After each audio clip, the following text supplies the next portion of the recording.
Let's get peppy. This is PEP, and this is Melina Wicks. Welcome back, Melina. Thanks for having me. Special guest, Melina. No problems. This is it's been unusual for me being on this side. Yeah, change is as good as a holiday. Those who are listening to us rather than watching us on Facebook and on YouTube would not be know what I'm talking about. But that's okay. Let's leave them in the dark. Let's mess with their brains.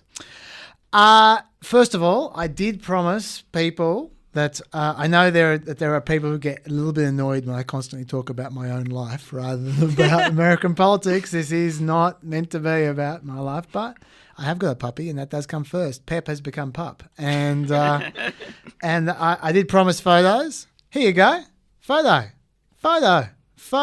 Oh, puppy! Once again. Those who are listening rather than watching, I'm sorry. I didn't leave the photos up for long, though, so I didn't waste too much of your time.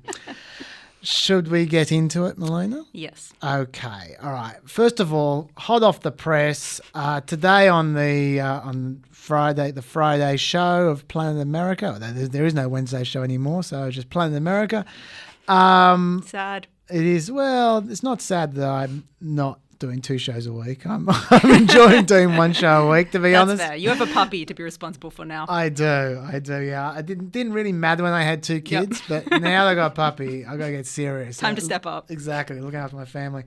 But on today's show, we spent an inordinate amount of time talking about crazies like Margaret Taylor Greene, and I still have more to say. So, and I'm sure you do as well, because for those of us who have a slight withdrawal from the Trump years, we've all moved very nicely, very smoothly from going, oh my God, Trump, no one's as crazy as him. Oh my God. Why can't he disappear, to just looking around for someone who's exactly like Trump? And she will do. Americans do like their peaceful transfers of power. That's right. And this one's been seamless. The peaceful transfer of lunacy. Okay, well, let's start off with the events of today. The last couple of days. Liz Cheney, she got a stay of execution for crossing Trump for impeachment. Actually, to be honest, I read a lot of conservative media, and there are a number of conservative journalists who say, you know what, we know that they're going her because of the impeachment vote, but she really shouldn't be in leadership. Like, quite aside from anything else, they say, yeah, if you're in leadership, you're supposed to raise money. That's kind of the gig. She raises no money. She tried to encourage a primary opponent of Thomas Massie, who's one of the favourites in the Republican caucus. They like him because he's crazy like a fox. and she basically tried to get rid of him, and the guy that she recruited turned out to be a real dud as well. And so there are a lot of people who have it in for Liz Cheney even before the impeachment saga. But having said that, yesterday's vote was about the fact that she'd voted to impeach Donald Trump, but she got the stay of execution. Saved, I think, what John Barron thinks, and I think I agree with him, is that she was saved by the secret ballot. Because there's a few people out there saying, oh, there were 60 odd people voting to get rid of Liz Cheney, but only 11 people voting to get rid of Margaret Taylor Greene. Oh, what does that say about Republicans? Well, the Margaret Taylor Greene vote was not a secret ballot. Everyone knows who voted for her. Whereas Liz Cheney is a secret ballot, and so they don't need to be scared of their base with Liz Cheney. They can vote however they actually want. So but anyway, she was so it's quite possible that if it hadn't been a secret ballot, she would have been rolled. But the real vote, from as far as I'm concerned, isn't that anyway. It's the 2022 primary. That's when she's going to get her comeuppance, if she gets any, for crossing Trump. There was a poll where... Hang on, that can't be right. Hang on. Sounds like a good one. I'm just looking at Can you the read number that poll? I'm looking... I'm going to just check this. Hang on. I think I've mistranscribed. Okay, all right. Okay, I'll read what it says. 10% of Republican primary voters and 13% of general election voters in Wyoming said they would vote to re-elect Liz Cheney. 10% of Republican primary voters. Looks like a typo, but it's not. It's not. And the 33-point, there's a lot of unknowns there. There's a lot of people saying not sure. She's got a 33-point deficit to a generic opponent. just a random dolt. That does get reduced to a 10-point deficit if there's two challengers in the race who are both generic opponents. Still not looking good for Liz Cheney, it's got to be said. Although 4 words, this explains it. 4 words do, number one, explain those typo-looking numbers and change the whole situation for Cheney. And those 4 words were, according to John McLaughlin. It's a McLaughlin poll, and we've talked on the podcast repeatedly about John McLaughlin, who is the world's worst pollster, who Donald Trump hired to give him good news. Yes. And this is clearly more good news for Donald Trump. I do like that they've countenanced what would happen if 2 generic candidates split the generic candidate vote through. That's thorough. Yeah, he's great. As Dr. Dave refers to him as John McLaughlin. Got him. But do you have any thoughts about Liz Cheney and where she's really. at? No. It's funny, I love the way, just from that one vote, that one impeachment vote, Liberals who despised Liz Cheney only a month ago, and now just, you can't get rid of Liz Cheney. Come on, not old Liz. Yes, I'm not really holding a candle for her either way. I mean, obviously, people are right to draw this sort of question of, is it fair to draw an equivalence between Liz Cheney and Marjorie Taylor Greene, and the fact that both of them are, fighting for their political lives, at the assessment of their peers at the same time for vastly different things is, a point worth raising, which has been raised in many forums, but not really on the strength of her individual merits as a politician. No. And we will get to Greene in a second. But before we do, I just want to ask a question that it goes for everything really in this whole area, which is how weak is Kevin McCarthy? And let me give you some examples. Number one, McCarthy tells Matt Gaetz to lay off Liz Cheney, right? He tells her to stop directly criticising Liz Cheney because it's dysfunctional for the party, and more importantly, it's dangerous because there's a lot of death threats at the moment. Saying, yes, we understand, free speech and all, but just responsibility right now, there are a lot of loons who are looking to hurt a lot of people. So maybe don't constantly name her as your problem just for the next couple of weeks. So what does Gaetz do in response to that?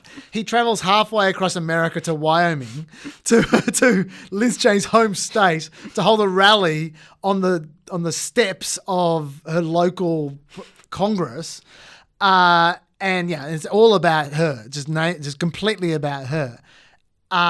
And you might go, okay, well, that's an interesting thing to do. I guess Matt Gaetz had to make it up to Kevin McCarthy somehow, to reach out somehow, because he doesn't want to get in trouble with the boss, after all. So how does he make it up to Kevin McCarthy? This is how. He goes on Tucker Carlson that night, and he says this. Kevin McCarthy needs to hold a vote on Liz Cheney, and if he doesn't, the Republican conference is a total joke. More than half of the Republican conference has said that this person does not speak for us. So that's how he makes up to Kevin McCarthy, by going on Tucker Carlson, implying that his entire leadership is a total joke and telling him what he should do. What does Kevin McCarthy do in response? Nothing. Not a word. He didn't even say anything. Nothing. I guess, to be fair, he was too busy doing hold the game photo ops with Donald Trump at Mar-a-Lago at the time. Very embarrassing. Sucking up to the guy who hates him. Anyway, and then it's McCarthy and Greene. Okay, so this is the quote from Kevin McCarthy after he gave Greene a stern talking to. This House condemned QAnon last Congress and continues to do so today. I made this clear to Marjorie when we met. I also made clear that as a member of Congress, we have a responsibility to hold ourselves to a higher standard than how she presented herself as a private citizen. Her past comments now have much greater meaning. Marjorie recognised this in our conversation. I hold her to her word, as well as her actions going forward. Whoa! Oh my God, how's she going to recover from that? He's holding her to her word. Oi! And then, having completely failed to discipline her, he proceeds to whinge in the same statement that the Democrats aren't disciplining their people. This is literally in the next paragraph after saying, I did nothing to Marjorie Taylor Greene. He then says, while Democrats pursue a resolution on Congresswoman Greene, they continue to do nothing about Democrats serving on the Foreign Affairs Committee who have spread anti-Semitic tropes, Democrats on the House Intelligence and Homeland Security Committee compromised by Chinese spies, or the chairwoman of the House Financial Services Committee who advocate for violence against public servants. Okay, so the conclusion from McCarthy is that Ilhan Omar, Eric Swalwell and Maxine Waters should be punished because of what Marjorie Taylor Greene wasn't punished for. It's very confusing what he's trying to say. But essentially, it seems to me that what he's trying to say, if we can boil it down, is stop hitting me! Stop hitting me! Ah! It's also annoying that he nominates QAnon as being her problematic position, which it is, but it's really one of a very long laundry list, including anti-Semitism, which is the thing that he's pinning Ilhan Omar for. That is true. Yeah, the Jewish space lasers. Yeah, and we really can't go past the bit where she was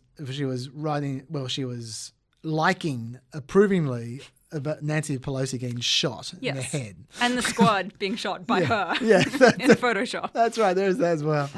But look, do you have anything else? Do you have anything else to add about Kevin McCarthy's leadership before we go into Marjorie Taylor Greene generally? No. Okay. Well, look. Just it's quite pathetic and embarrassing. I don't really see how it's tenable to just have no position on anything and no ability to manage your caucus. It seems like he's doing anything he can to hold on to the job, but he's demonstrably failing as a leader. So you may as well plant a flag somewhere, wherever it is, rather than hedging, because I can't see how there's a successful long-term strategy. That's the thing for me. It's stupid. Like he wants to be, okay, everyone's saying, no, I'm not having to go at you, but I'm saying a lot of people are making a point. They're saying he's clearly just trying to hold on until 2023 when he thinks he's going to be the majority leader, right, or the speaker. But he's not going to be the speaker in 2023 if he's insipid, because Republicans like strength. And he's embarrassing himself, and there is absolutely no way he's not going to get challenged. Yeah. Like, if you were anyone in the Republican caucus, you would back yourself against him in a challenge. And that's what I mean by plant the flag. Like, it can be on the crazy side, and that's probably the more effective strategy for his part. But you have to pick a side in this Republican war. Yeah. Anyway, tell me your thoughts on the Marjorie Taylor Greene thing, because I had a lot of say on the Friday show, and I've got a bit more coming. But what do you think about it? I mean, it's hard to know where to start. Yeah. But as I say, I mean, I think that there has been a lot of focus on the QAnon element, which to me is probably the least problematic of all of the problematic things that have been raised in her past sort of social media activity. And I think that I can understand, I know it's unprecedented for the Democrats to vote to kick her off committees, but I can also understand from the perspective of people like Pelosi and the squad, like, it's not just like she has general foul views, but she really is inciting violence against people who are in that chamber with her. And considering this in a context where the Capitol was stormed very recently, like, it is a genuine live issue. And I can understand if I was in their position, but I would be like, get this person out of here. I know it's a big deal, and I understand the kind of, you don't want the tit for tat, and you don't want to punish people for things they've said before Congress and all those sorts of things. But I can understand why for those people in that situation, knowing that they'd be getting a bazillion death threats a day, and people did just recently, like weeks ago, storm the Capitol, arguably trying to kill some of those people, that it's not just like an issue of speech or opinion, but a real issue of their personal safety to them. And, whether silencing her, is going to make them safer or not, you can debate that. But I understand why that's a personal issue for them. I think what you just said is very sensible, and I agree with what you're saying about you can understand from their perspective and all the rest of it. But the thing for me about this is that they're not silencing her. They're not even punishing her. Like, I made this point on the Friday show. She would be delighted by the fact she's not on the committee. Like, do you think she likes committees? She has been there for a month, and all she has to show for it is an impeachment resolution against Biden. Like, she is a bomb thrower. She doesn't care about legislating or policy. Yes. She's got some cool masks though. She really does, doesn't she? That rotating range of masks with message on that reminds me of Frank's shirts in 30 Rock. It really, like, even the font, it really has that vibe. Yeah. How much do the cable news channels love her masks? Oh my God, they just show them over and over and over again.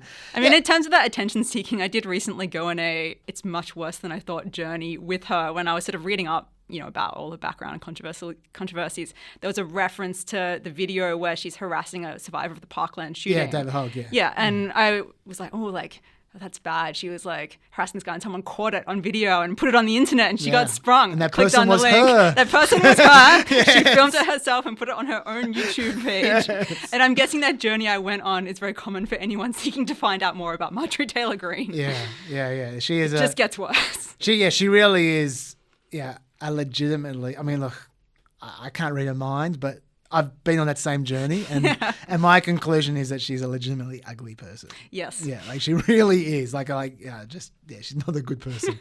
But yeah, like it did. When you talk about how, say, Nancy Pelosi feels about sharing space with her, she's still sharing space with her. She's still,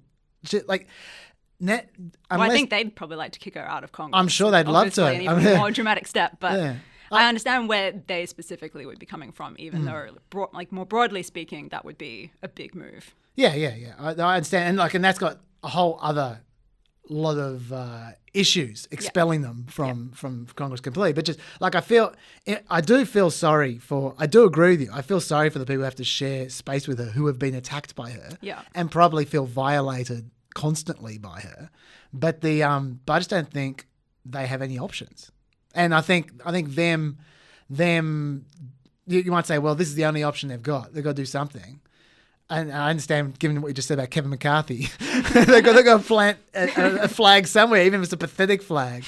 But I think it just is a pathetic flag. Like I just don't think she cares about being. I mean, you talk about silencing her. The best way to silence her is to keep her on that committee, because no one watches that committee. Like, who watches the House Budget Committee? Like when she's not having House Budget Committee meetings, she's going to be on Fox News where people do watch her. Make her do her job. That'll show her. Yeah, exactly. It is very depressing. Actually, there's so much about this story that I find depressing. There's so many fictions about it. Like the whole fiction for me. I did mention this on the show as well. That there's an ongoing fiction from Republicans in general with her that they're, without saying it flat out, although sometimes they do, they imply it that, look, what are we going to do? She won a primary. It's not like we asked for her. She won a primary. To be fair, they definitely could have done more to stop her getting in. Well, that is true. The only person in the leadership who made any effort to help her primary opponent was Steve Scalise. Kevin McCarthy, while inverted commas condemning her language, was intentionally neutral in the contest, and then Steve Scalise did actually actively help the primary. And if they had signaled that she was beyond the pale, then you would assume that you would get Republican donors and high-profile people flooding that race to support her primary opponent, which would have given him a much better chance of getting over the line. I agree with that, but I'm actually going even further, because what is, I think the least well-known fact about this issue is that she was recruited. She was recruited. She didn't pop out of nowhere. She was on the make for 10 years, but when she was first running, she was running in a swing seat, which is the seat she lived in. Oh, yes. Yeah. And she was going to lose. And then the Freedom Caucus knocked on her door and said, no, you should run in this safe seat, because you're really good and we want you to win. And so she said, yes, I will run in that safe seat. And it's impossible for her to lose in that safe seat. And they helped her win her primary. And then she's there. Literally unopposed in the general election. Yes. Yeah. And the reason she's unopposed in the general election is because the Democrat dropped out. Yeah, And it was too late to replace him yeah, but you know why he dropped out? because he got divorced. Yeah, and also because he was scared. He actually Got divorced because they were getting too many death threats. Yeah. And he had to move in with Yeah. his family in Indiana. Yes, he actually feared for his safety. Yeah. That was a situation we were in. And you just go, oh my And God. you don't want to die to get 26% No. in a house in Georgia. No, It's not no, worth no, it. No, you don't. Yeah. So them, saying, washing their hands over and over again in the metaphorical sink, going, the stain. If only you brought her there. You brought her to the party. So don't give us that crap. So that's the first thing I find depressing. The second thing I find depressing is the fact that that she probably enjoys not being on the committee. This is just not a punishment at all. This creates the martyrdom, the martyr complex that she is going to ride to greater glory in the future.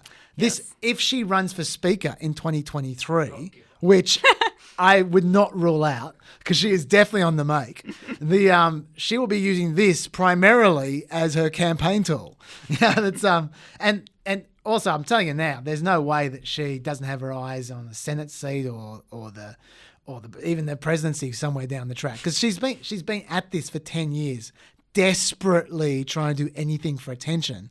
She's not doing it because she wants to change the world. I'll tell you that now. 'Cause she has no proposals. She's doing it because she's just one of those people who just wants to be as famous and big as possible. And so they just keep on going, those people. They don't stop when they win a shitty seat in Georgia. But anyway, and the other thing I find depressing about her is that I should say as well that the problem with her isn't her position on the committee. The problem with her is that she actually represents, like I said, they did headhunt her. She represents what they're looking for, which means there's going to be more of them. Like they might be smarter. There already are some more. Well, there are. Madison Cawthorn's a great example. Like that guy, I can't believe it. For those who don't know Madison Cawthorn, he's a good-looking rooster. Yeah, he's a pretty good-looking guy. He's very young. He's 27, 28, something like that. He's pretty young. First congressman born in the 90s, I think. Yeah, I think he's younger than that even. He may be. He certainly acts it. Yeah, you check it out, hand of God. Yeah, well, he's very young, good-looking rooster. He's paraplegic, and he's also seems to be a compulsive liar. Yes.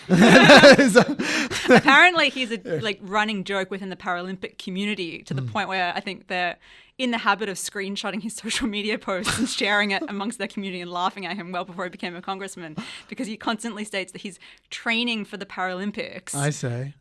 But he's engaged in no formal programs or qualifying in any way. So he's training for the Paralympics in the same way as if I ran around the block and said, I'm training for the Olympics. I got you. I'm not there yet, but, give me time. Maybe he's training for one of the pissy sports where there's literally only 3 paraplegics in the world who, like badminton or something. I don't know. Like there was a period of time there where I was seriously considering making a go for being in the Australian European handball team in the Sydney Olympics, because I played European handball at uni, and I must have been in the only 15 people in Australia who played European handball. So I thought to myself, I've got a real chance here. I was okay. I was okay European, but I'm about a foot shorter than you should be to be a European handball player, because it's basically European basketball in a way. Yeah, they do also have basketball in Europe. They do. I know. I'm talking like homegrown kind of European kind. It's. I'm not going to go into details, but you need to. But being tall is a real asset, and I am not. I'm definitely not. But I thought, I'm going to make a go of this, and then they imported a whole bunch of dual citizens and people who they never turned up at Sydney Uni to play European handball. Who the hell are these people? These ring-ins. Anyway, maybe Madison Cawthorn has 25 years old. 25. Maybe he's got the same kind of plans. But the reason I brought him up is this just sums up this kind of politician. He also just won an election. He's been there for a month. He sent out an email to his colleagues almost immediately saying, quote, I have built my staff around comms rather than legislation. Yep. And you get, mate, that's like day one he said that. What's he got to comm? He just showed up. What's he got to say? Why not just shut the hell up for a second, take in some information, and then start comming? Like, I can't believe He has been doing a lot of comming. He really has. He really has. It's such an indictment. So so there's going to be more of these people coming because that's what they want. Can I say that Madison Cawthorn is a way too preppy name for a populist? Yeah, I don't think that's it's fair. going to work for him on the branding. This guy. I know he's trying to be a populist. That this guy, there's nothing about I'm him not buying it. that says populist. I mean, you're totally right, but also he looks mega preppy. Yes. And he is also too good looking to be a populist. I'm sorry. He just like it doesn't work like that. Like your Bernie Sanders types. Your grumpy kind of craggy kind of salt of the earth type. Yeah, sure, that's a populist. But man, he's just walked out of a catalogue. And I'm not talking about best and less catalogue. I'm talking like high end catalogue. Yeah. Do you have a little crush on Madison Cawthorn? I'm getting that vibe. Well, man, he might have rejected me. Was he the one that tweeted "Cry more, libs"? Yes. That was his first tweet. When he Yeah, he's beat the built Air it- Force veteran. He's building it around comms, man. Yeah. Cry more libs. Literally was his first tweet after winning the election. Build it around comms. Just think about the kind of person who, when they win an election, doesn't go, congratulations to my opponent, good effort, or thanks, or thank you, America, but cry more libs. Oh my God. Yeah, you're right-handed guy there, the comms. Yeah. Anyway, there are, do you have more thoughts about Madison Cawthorn or Green or any of these people? I did read that Lauren Boebert had a restaurant that poisoned like 90 people, I think it was. Yes, well, It's fun fact about her. at least she didn't shoot them. Give her time. It's look, They're a good group. They are an interesting group. There are some small mercies though about this kind of I call these people the fighters. Like all of them, they all say the same thing. They all say, "I am like you. I'm here fighting for you. I fight." They hate me because I'm like you. They say that kind of stuff over and over again. And sometimes these like. For the last year or so, I've been despairing about some of these fighters, in inverted commas, who seem to be more interested in fighting than having anything worth fighting for, and actually achieving anything. But they're starting to push so far now that they're going beyond a safe place to fight. It's like they've kind of been in a safe zone, and now they're if you punch long enough, you start making contact on the boundaries of your area. And then you start to get yourself into a bit of trouble. And I've got a few examples here, and I'm enjoying these examples, I have to say. Number one, Lynn Wood. Lynn Wood is he's for those who don't know who Lynn Wood is, he is a person who once was a successful lawyer, like a real lawyer, not not talking like some kind of Simpsons joke type lawyer here. He's like a real lawyer, right? He represented Nick Sandman, who was the kid who was let's be fair, wrongfully accused of being racist and awful to someone on the steps of what was it? It was in Washington somewhere, the Capitol, whatever, I don't know where it was, somewhere, and the various news networks basically vilified him for essentially smiling at someone. We're going, oh, he's so smug the way he's smiling at them, and he was nervous or whatever. Anyway, he ended up suing these people because they pushed him way too far, and he used Lynn Wood as his lawyer, and he's had a whole bunch of settlements, successful settlements, right? So Lynn Wood, he can practice the law, but he's gone way over the edge with his Stop the Steal stuff, like way further than anyone else, further than Sidney Powell, further than Rudy Giuliani. That's very far, right? And I'll just give you some of his highlights just so people know who I'm talking about here. December 2, this is all on Twitter or Parler. December 2, President Trump must follow the precedent of Abraham Lincoln and declare martial law. That was December 2. December 31, my information from reliable sources is that Justice Roberts, that is, arranged an illegal adoption of 2 young children from Wales through Jeffrey Epstein. I think we can all agree that Epstein knows pedophilia, and then they followed up with, ask Jeffrey Epstein, he's alive. That was December 31. Yeah. Then obviously he made New Year's resolution to get a bit drunker. And on January 1, he tweeted, "If Pence is arrested, Secretary Pompeo will save the election. Pence will be in jail awaiting trial for treason. He will face execution by firing squad. He is a coward and will sing like a bird and confess all." All is in caps. That's a lot. A lot of confession there from Pence just before he faces the firing squad. That's January 1. And it kept on going. He ended up getting banned from everything. Like I think he even got banned from Parler, which is almost impossible.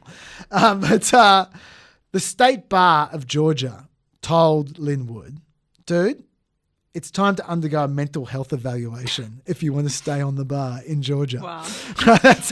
That's it, because he fought a little bit too much. As I say, he started to punch the boundaries a little bit. Time for a mental health evaluation. So then he responded by saying to a journalist, "Well, they can't do this to me because I've been domiciled in South Carolina for several months. So too bad." "Oh, really?" says Georgia. "Because that means that you voted in Georgia when you were domiciled in South Carolina. So now they're investigating him for voter fraud." The guy who's been going on about voter fraud for I don't know how long, saying that people are going to get shot by firing squads, is now being investigated himself for voter fraud from his own admission because he fought a bit too much. So I'm enjoying that. So many of these threads just collapse in on themselves. Like, I would be curious to know what he thinks about the fact that a guy who visited Epstein with the purpose of trying to represent him a few days before he died is now on Trump's legal impeachment team. Well, he would dispute that because he'd say Epstein did not die. Ask him. Ask Epstein. Even nuttier, though, than Lynn Wood. Oh, God. Yeah. And someone who fights even more is Mike Lindell, the CEO of MyPillow.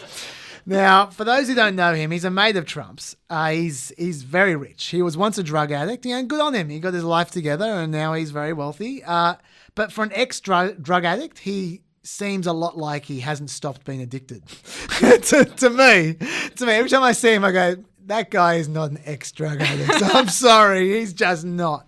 But he is Mr. Stop the Steal. I would not be surprised if when he ends up in jail and they strip him down, they'll find multiple Stop the Steal tattoos on his person. Because he is all about Stop the Steal. And everyone else has given up at this point in time, right? Even Trump's given up at this point in time. But Mike Lindell has not given up. He is still going strong. And just to give you a context here, there is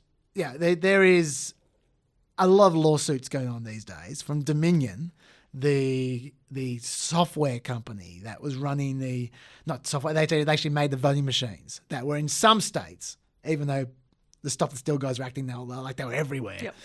And the Stop the Steal guys were suggesting that they came out of Venezuela, Hugo Chavez invented them. There's all bullshit, right? And since it's such obvious bullshit, they have now said, well, you've just ruined our reputation, and we can show very easily that what you're saying is not true. So we're going to sue you for $1.3 billion. That's the number they keep on throwing around. Sidney Powell has been sued for $1.3 billion. Rudy Giuliani has been sued for $1.3 billion. Fox News, The American Thinker, Newsmax, all these outlets are putting out these embarrassing apologies, acting like just renouncing everything they've ever said about Dominion because they know there is a $1.3 billion lawsuit coming their way soon, right? That's the real Kraken, isn't it? Yeah, it really is. Yeah. It really is. And that's the real Kraken. The real crackhead is Mike Lindell, who is the only person who doesn't seem to be worried about the $1.3 billion lawsuit, even though he's the only person who can pay it. Like Rudy Giuliani, mate, that guy does not have 1 cent in his name. His wife took it all ages ago. You can be sure about that. Mike Lindell has got hundreds of millions of dollars to his name. If I'm Dominion, he is the guy I'm going after, number one, right? But he keeps on going. And it led to, in my view, the funniest clip I have seen for years, if not the decade. Now, a lot of people who are watching this will have already seen this. I've already checked with you. You haven't seen this? No. So I'm going to play you the whole clip. Awesome. It goes for 2 minutes. It is well worth it. When Mike Lindell showed up on Newsmax, who, bear in mind, are now scared to death of being sued by Dominion, okay? And he came on. They foolishly brought him on after he was booted off Twitter for talking about Dominion and Stop the Steal. They brought him on to talk about cancel culture, how he'd been cancelled. What do you think he's going to talk about when you bring him on to talk about the thing he was cancelled about? This is the result, Melina. I am so happy I can be the one to bring this clip to you. Enjoy. So what happened? What happened with your Twitter account and the company page? Well, first mine was taken down because we have all the election fraud with these Dominion machines. We have 100% proof. And then when they took it down about 3 weeks ago, and then when I put it back up, my personal, it was a Mike, thank you very much. Mike, you're talking about machines that we at Newsmax have not been able to verify any of those kinds of allegations. We just want to let people know that there's nothing substantive that we've seen. And let me read you something there. While there were some clear evidence of some cases of vote fraud and election irregularities, the election results in every state were certified, and Newsmax accepts the results as legal and final. The courts have also supported that view. So we wanted to talk to you about canceling culture, if you will. We don't want to relitigate the allegations that you're making, Mike, because we understand where you are. So let me ask you this. Do you think that this should be temporary because it appears to be permanent? Could you make an argument that it is temporary? What?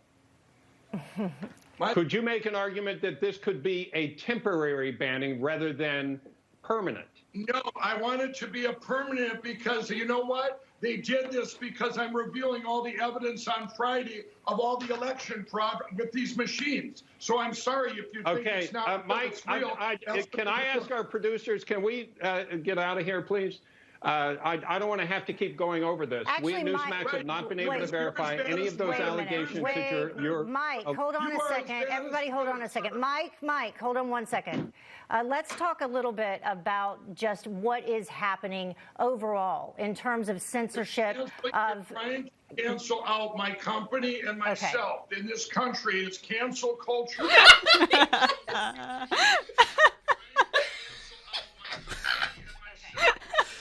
There we go. They cancelled him. They cancelled him. Newsmax cancelled him. How good is that?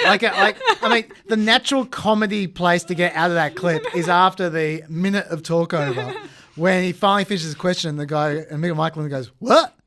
That's the comedy moment to get out. But you got to keep on going because of the moment when the news host bails on his own show and just walks off. He cancelled himself. He's like literally hiding under his desk. Don't sue me. It is incredible. So that's an example when you fought too much, Mike. Too much fighting. Too much punching, Mike. I'm sorry. So yeah, and by the way, just a little aside, they're talking about cancel culture and Twitter, and like we've heard endless stuff about Section 230, getting rid of it. That if you got rid of Section 230, there would be way more of that action going on because social media companies would be scared of being sued. Yes. By people like Dominion. And so there'd be many more moments when the Mike Lindells of this world would find themselves talking to themselves with all their platforms bailing out on them out of fear of being sued. So, yeah, anyway, how wild and irresponsible do you have to be too wild and irresponsible for Newsmax? That's my question. But anyway, okay, so I'm enjoying that at the very least. Yes. Yes. When's his evidence coming out? Apparently, hey, it should be out already. This was at the beginning of the week, and he said at the end of the week. It's the end of the week. Yeah, right. Maybe tonight. Time's a ticking, Mike. Yeah. I'll do a live update if we get one on while we're doing PEP. Right? Please do. Mike, if you come up with the goods, I'm telling you right now, there's a position in PEP for you. I'm not going to walk away. I am going to hide under the table. I don't have $1.3 billion. What do you think about there's been a lot of attempts to set up equivalencies between the crazies and the left-wing equivalents. Like when I say equivalents, I don't think they actually are equivalent, but the more extreme people on the left, like Ilhan Omar, Alexandria Ocasio-Cortez, etc. For example, there's a troll account, Cuomo Watch, which tweeted out the following. If you see anybody from the Cuomo administration in a restaurant, in a department store, at a gasoline station, you get out and you create a crowd and you push back on them and you tell them they're not welcome anymore, anywhere. They tweeted that out. Now, for those who aren't into the minutiae of American politics, that's what Maxine Waters said about the Trump administration back in 2017. And yes, it worked. They drew a whole bunch of replies going, how can you say that? No, read the room. That's too far. After January 6th. I don't think it worked out quite as well as I'd like, because almost every reply was saying after January 6th, whereas Maxine Waters tweeted that back in 2017. But having said that, they really sucked in a lot of people. Like a lot of people were just gave exactly what they wanted, just getting outraged, going, "Oh, this is complete." And I think there's a fair point that Maxine Waters, is a little bit unhinged herself. My personal view is that there's a quantifiable difference between, especially Alexandria Ocasio-Cortez and Green, in that Ilhan Omar has said some, I think, not very smart things. Some at least borderline anti-Semitic, if not fully anti-Semitic things, and some just stupid things. I think that's the case. But she has never come out with space lasers. she has never come out with actually advocating violence. And Alexandria Ocasio-Cortez, all the dumb stuff she says, in my view, is dumb. Like, it's actually arguable in her case, as opposed to Marjorie Taylor Greene. It's not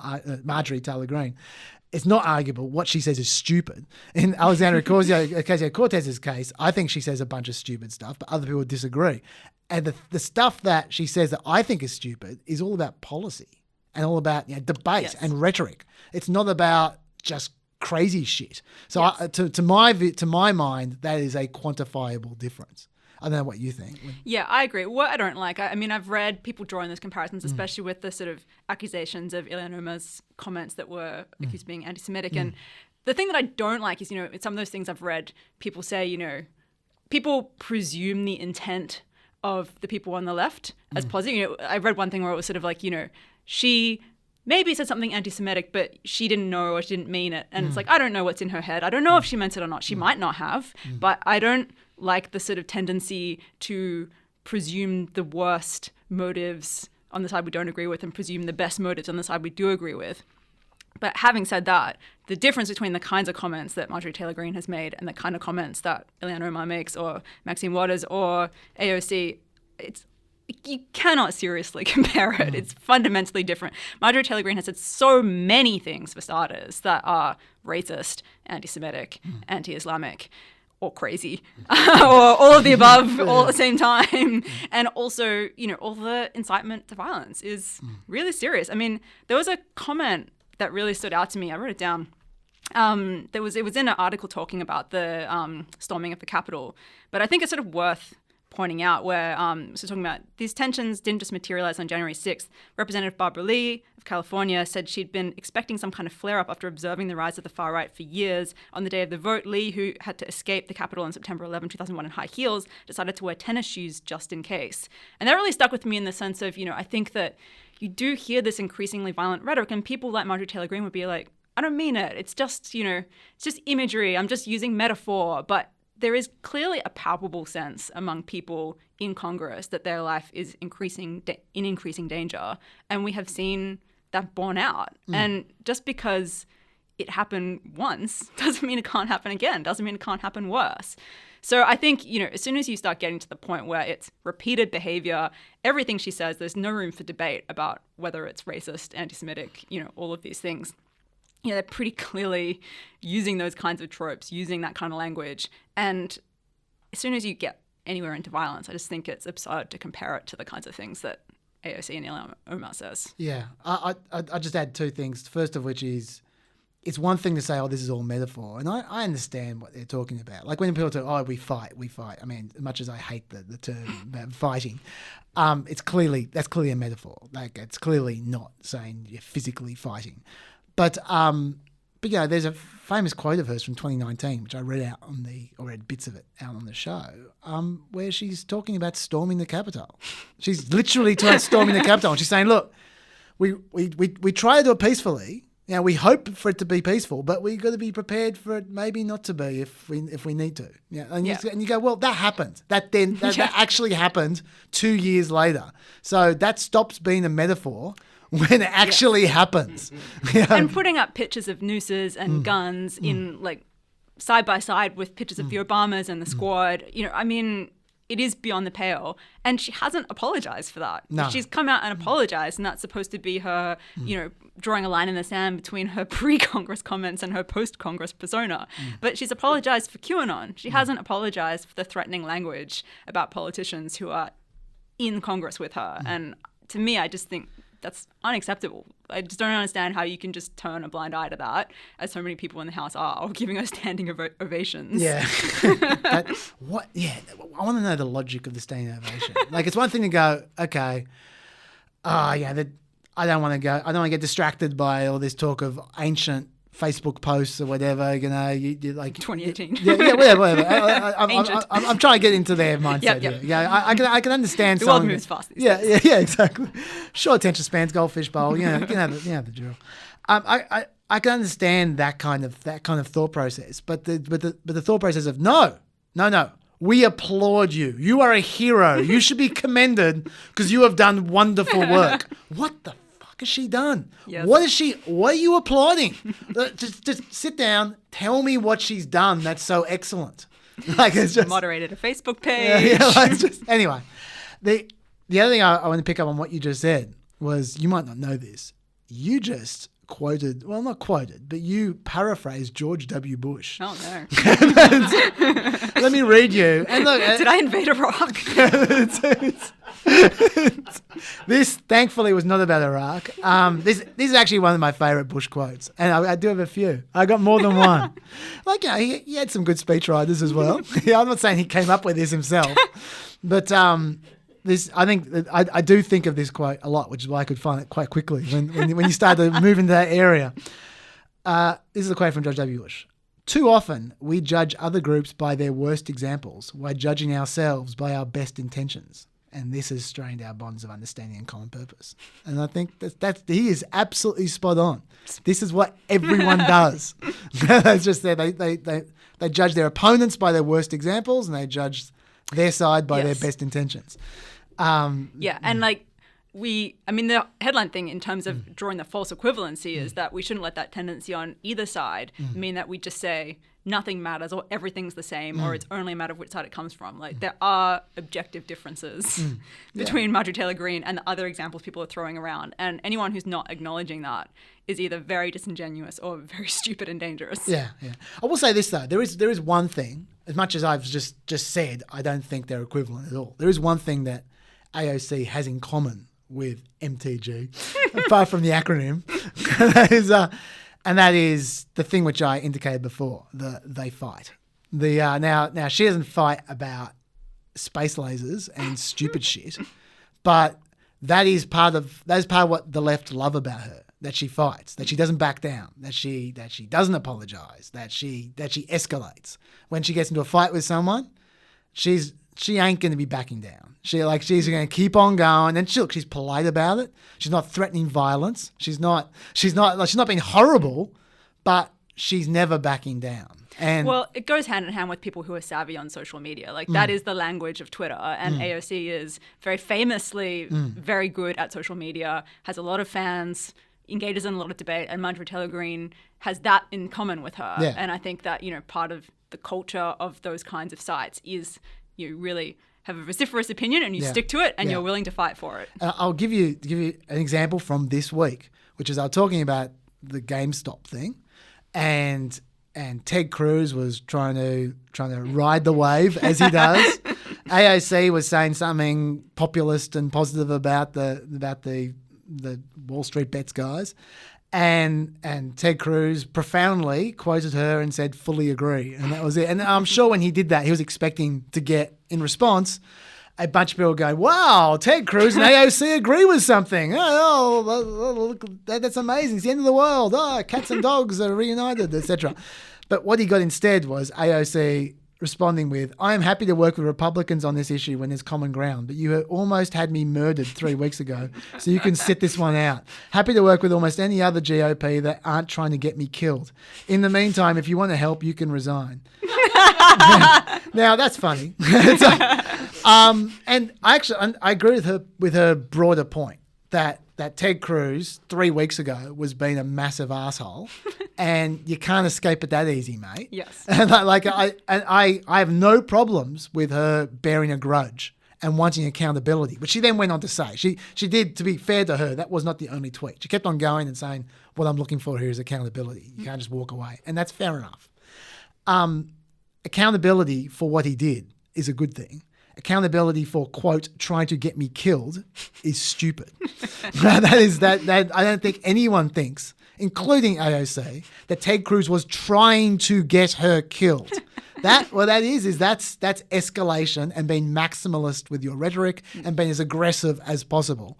And that is, to me, that is the problem with politics in America at the moment. It is like I think Green is the latest and worst example of this, but I think the disease is maximum aggression, needless aggression. At that point in time, Cruz was reaching out to her. I'm not saying that she had to go kumbaya on him. She could have gone, if you care, if you want to reach out to me, maybe take responsibility for what you did 3 weeks ago. Yep. That would be totally fine. But just this needless aggression that just really gets me down. And I think that is what they all have in common. That's the only thing they all have in common, I think. But I think it's the worst thing to have in common. And I worry that is continuing to spread like a disease, because I say this a lot in this podcast, but the most natural reaction to when someone is aggressive to you is for you to get aggressive back.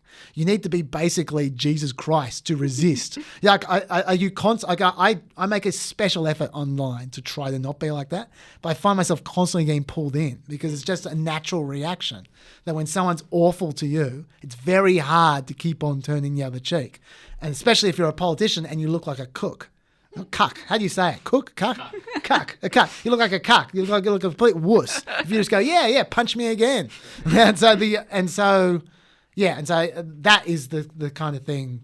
If I was going to just round it all off, this whole topic, that is, I think, the actual problem. That is the cancer. Yeah, and I think we're going to see more and more of it because, generally, I mean, Donald Trump showed it better than anyone, but having a big media profile is more valuable than money in politics. It's a very good way to ensure ongoing success. And the news media and online social media thrives on controversy and conflict. Yeah. And to the extent that I read the other day that Parler was offering money to lure liberals onto the site because it's the lack of fighting and difference of opinion on Parler is an impediment to their growth.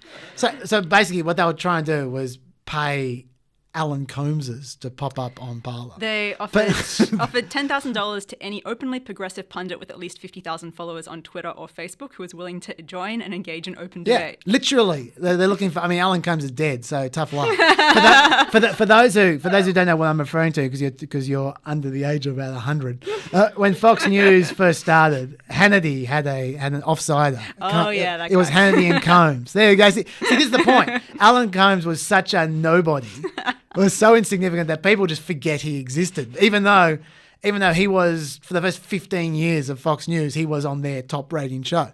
But anyway. I think this is kind of an interesting sign of how things... He was just there to get punched. But I think this is kind of an interesting sign of how things have changed, because I don't think they necessarily do want something like that. In that instance, Fox wants a liberal to get punched to sort of elevate the supremacy of Republican ideology. Whereas in this instance, I think they'd love an AOC on there to get people fired up and messaging every 5 seconds piling on her. Yeah. So, I think they actually want firebrands who will fire people up and get people active, engaged. Because a lot of people, as it turns out, sign up for Parler, look around and are like, oh yeah, I already think all this, and don't really end up doing very much when they get there.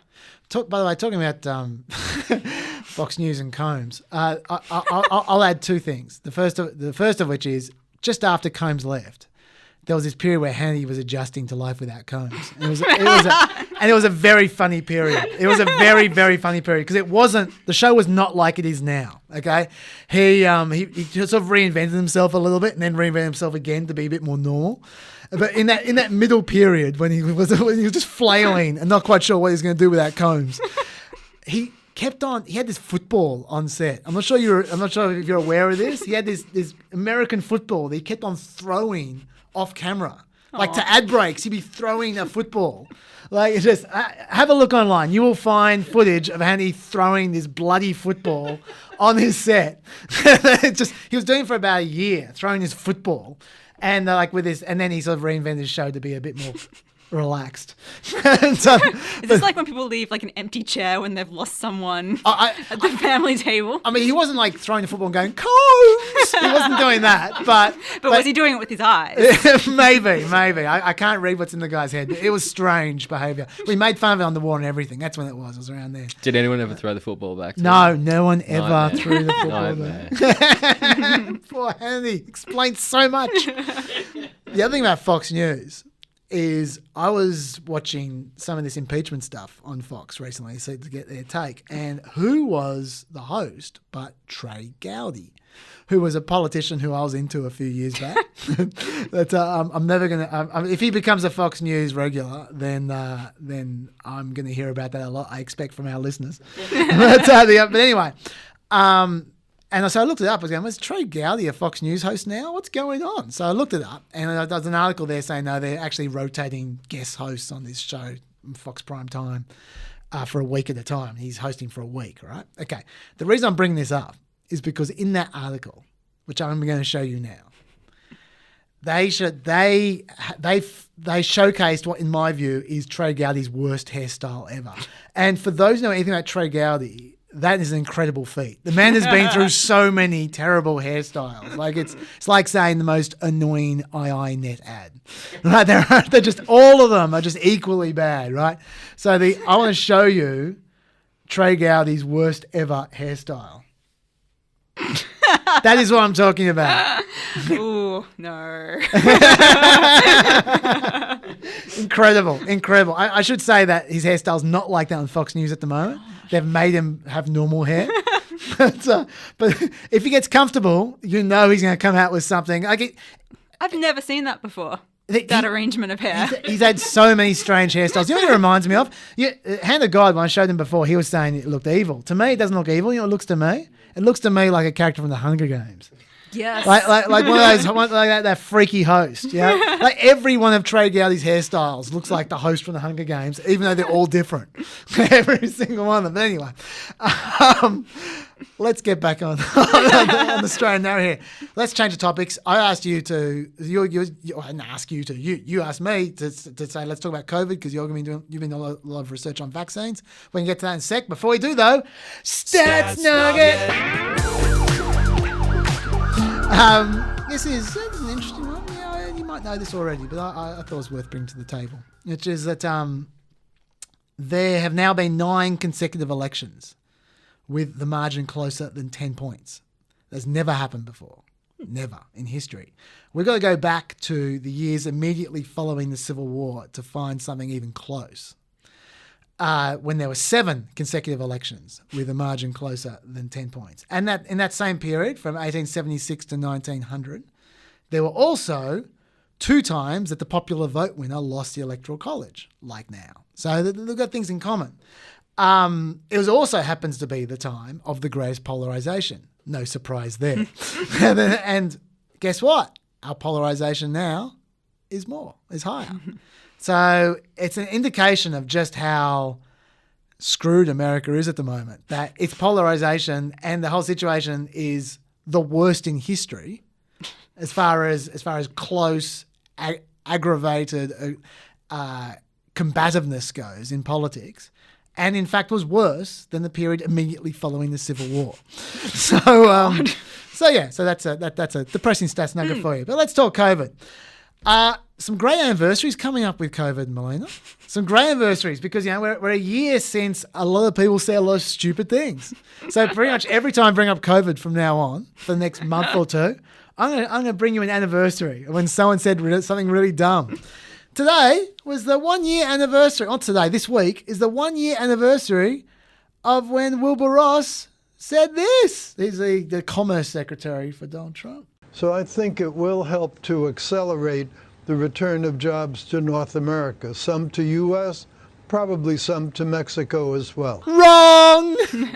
That the COVID definitely did not accelerate the return of jobs to America and Mexico. In fact, it was damn near 20% unemployment. So nice try, Wilbur Ross. That reminds me of another George Bush quote. Yeah. They misunderestimated me. That's not one of my favourites. You know what? Unlike the quote I read before, I reckon that one wasn't written by a speechwriter. I reckon that's pure Bush. Cases, the third wave's going. Cases are down to about 120,000 on average, which it's a sad day when that's a positive, but that's less than half what they were a few weeks ago. Sure. And hospitalizations are down. The deaths are starting to drop, although they're still kind of flattish. Though remember, excess deaths. I think people have forgotten them. Like when they throw around 450,000 deaths, they forget the excess deaths. There was a PLOS medicine study of 787 counties with more than 20 COVID-19 deaths in each county from February to October last year. They found 199,000 official COVID deaths in those counties in that period. Okay. They also found 88,000 excess deaths that weren't attributed to the virus. So, for those counting, that's 44% excess deaths. You can add on to 450,000 if that is indeed the ratio across more than those 787 counties. So that's a fair sample size. Interestingly, they found that the excess deaths were higher in rural areas than urban areas, in the south rather than other regions, in areas with lower levels of education. You can see where this is going. In particular, for the 25% of counties with the most Trump voters in 2020, they had 163 excess deaths for every 100 COVID-19 official deaths. So what's going on there, you might ask? Their theory, we don't know, obviously, but their theory is that in areas where the pandemic might be downplayed or seen as a myth, the death reporting process leaves more room for those to leave the virus off the death certificate, unless it's just really, really, really, really obvious. They, as evidence of that, they point to the fact that when there's a medical examiner declaring death, there's far few excess deaths than when there's a local coroner. The local coroner is not a medical official. They're elected. They can be a layperson. They elect everything in America. Yes, that's right. And so, so in those circumstances, there's more excess deaths because especially in those Trumpy areas, because they're less likely to take COVID seriously. Also, unsurprising, where there's less testing, there's more misattribution. Yes. Because they don't have the test back. So that's interesting. So we should remember that when we see the numbers. Over the last year, there's been a few breakthroughs that I will just show one to you now, which I find interesting. Now, Virginia Tech researchers found that doubling up these cloth masks increases the efficacy from 50 to 75%. A 3-layer mask could block up to 90% of the particles. Yeah, for those who are wondering, did she just talk about 3 masks? Yeah, she did. Just talk about 3 masks. People are talking about wearing 3 masks now. Is that to prevent getting it or prevent spreading it? Because generally the consensus, right, is that masks are more useful to prevent spreading. That's correct. Yeah, that's correct. I don't know what she's thinking, but the theory of mask wearing is that it is more effective to stop the spread than to which, of course, if everyone wears masks, is incredibly effective. That's right. That's right. Although Michael Osterholm, who is the director of the Center for Infectious Disease Research and Policy at the University of Minnesota, made an interesting point, which is he said, when people talk about 2 masks and 3 masks and all the rest of it, he said, just wear a mask properly. So the problem is a quarter of people expose their nose when they wear the mask. So if everyone just wore the mask properly, we'd be a lot better off. And he makes the point that when you're talking about leakage, think about your goggles. They never leak out of the lens. They leak out of the side. It doesn't matter how thick the lens is. It's the side where the leakage happens. And so he said, so if you wear 2 masks and that makes it fit less tightly, it's going to be worse for you. It's actually going to be worse. If you wear 3 masks and you're creating little corners and wrinkles and stuff with this ridiculous contraption you got on, then you might as well not be wearing a mask at all, or at least it's not as effective. Yep. So anyway, so that is something to bear in mind. But okay, all this aside, at the moment where the main focus is obviously vaccines, and this is where I know you've been doing some work. So talk us through what you found. Yes, I wanted to do a bit of research into vaccines, how the rollout is going, and what are the challenges, and how we can address some of the challenges. So headline is that America needs to get, what we all do, close to 90% vaccinated for full herd immunity. Yeah. So that's the number they're going with at the moment, because it changes. Well, that's the latest I read when I looked at it. Yeah. So that's obviously a high number. Yes. So then what are the challenges? First of all, logistical, and there's a number of challenges within that.